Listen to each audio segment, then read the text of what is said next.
રાજ્યમાં માવઠાના બારની વચ્ચે રાહતભર્યા સમાચાર સામે આવ્યા છે। આવતીકાલથી રાજ્યમાં હવે વરસાદનું જોર ઘટશે, ત્યારે હવામાન નિષ્ણાત અંબાલાલ પટેલે આ અંગે આગાહી કરી છે।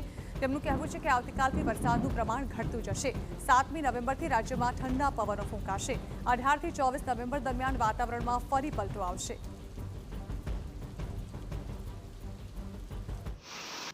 હવે ધીરે ધીરે વરસાદનું પ્રમાણ ઘટતું જશે। જે અવશેષો લગભગ બંગાળ ઉપસાગરના અને અરબ સાગરના છે તે ધીરે ધીરે લગભગ મધ્ય ગુજરાત સહિત ઉત્તર ગુજરાતના ભાગમાં સહિત અરવલ્લી પંચમહાલના ભાગમાં સહિત અને આગળ જશે અને લગભગ 5મી તારીખમાં આજથી વરસાદનું પ્રમાણ ઘટતું જશે।